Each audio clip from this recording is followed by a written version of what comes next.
بسم اللہ الرحمن الرحیم۔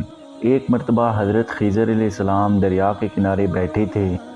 اتنے میں کسی سائل نے آ کر ان سے سوال کیا کہ میں آپ سے اللہ کے واسطے سوال کرتا ہوں، مجھے عنایت فرمائیے۔ یہ سن کر حضرت خضر علیہ السلام پر بے ہوشی طاری ہو گئی۔ جب کچھ ہوش ہوا تو فرمانے لگے، بھائی میں تو صرف اپنی جان اور مال کا مالک ہوں، تم نے مجھ سے اللہ کے واسطے سوال کیا ہے، لہٰذا میں اپنی جان اور ذات تمہارے حوالے کرتا ہوں، تم اس طرح چاہو اس کو استعمال میں لاؤ، بازار میں فروخت کر کے اس کی قیمت سے فائدہ اٹھاؤ۔ چنانچہ سائل ان کو بازار لے گیا اور ایک شخص سائمہ کے ہاتھ ان کو فروخت کر دیا۔ یہ سائمہ خرید کر ان کو اپنے گھر لے گیا، جس کی پشت پر اس کا ایک باغ تھا۔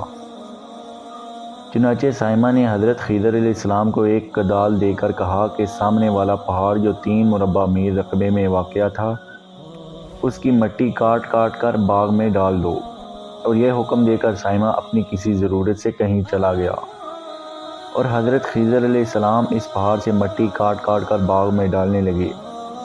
جب سائمہ گھر واپس آیا تو اس نے گھر والوں سے دریافت کیا کہ تم نے غلام کو کھانا بھی کھلایا ہے یا نہیں؟ گھر والوں نے جواب دیا کہ ہمیں معلوم ہی نہیں کہ غلام کہاں ہے۔ یہ سن کر جب سائمہ خود کھانا لے کر باغ میں آیا تو اس نے دیکھا کہ وہ غلام یعنی حضرت خضر علیہ السلام تمام پہاڑ کی مٹی کاٹ کر ڈال چکے تھے اور اپنے کام سے فارغ ہو کر اپنے مولا حقیقی کی عبادت میں مصروف تھے۔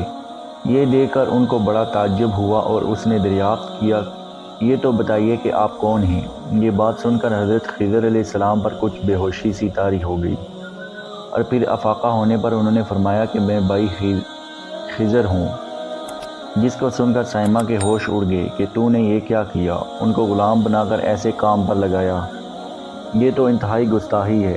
پھر یہ سوچنے کے بعد سائمہ نے توبہ کی اور پروردگار سے عذر خواہی کی، ساتھ حضرت خضر علیہ السلام کو آزاد کر دیا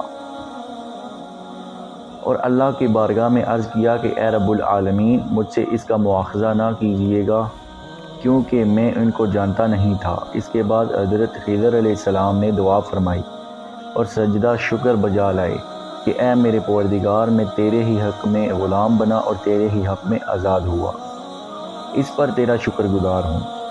بعد ازاں واپسی کی اجازت دے کر جب دریا پر واپس آئی تو دیکھا ایک شخص کھڑا دعا مانگ رہا ہے کہ اے میرے رب، حضرت خضر علیہ السلام کو غلامی سے رہائی عطا فرما دے اور ان کی توبہ قبول فرما لے۔ حضرت خضر علیہ السلام نے یہ دیکھ کر اس شخص سے دریافت کیا کہ آخر تو کون ہے؟ تو اس شخص نے بتایا کہ میں تو شازون ہوں، آپ کون ہیں؟ انہوں نے فرمایا کہ میں خضر ہوں۔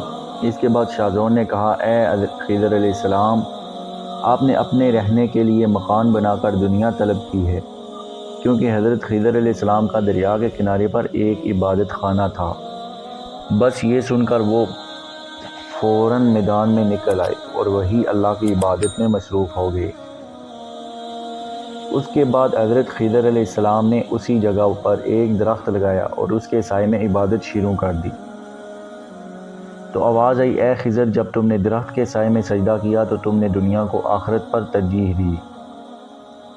پھر فرمان ہوا، مجھے اپنی عزت و جلال کی قسم، مجھے دنیا کی محبت میں رضامندی نہیں ہے۔ اس کے بعد حضرت خضر علیہ السلام نے شازون فرشتے سے کہا کہ اے شازون، دعا کرو کہ اللہ تعالیٰ میری توبہ قبول فرمائے۔ چنانچہ شازون نے دعا کی اور اللہ نے شازون کی برکت سے حضرت خضر علیہ السلام کی توبہ کو قبول فرمایا۔ حاصل، خدا کے برگزیدہ بندے اسی حالت میں رہتے ہیں جو اللہ کو منظور ہو۔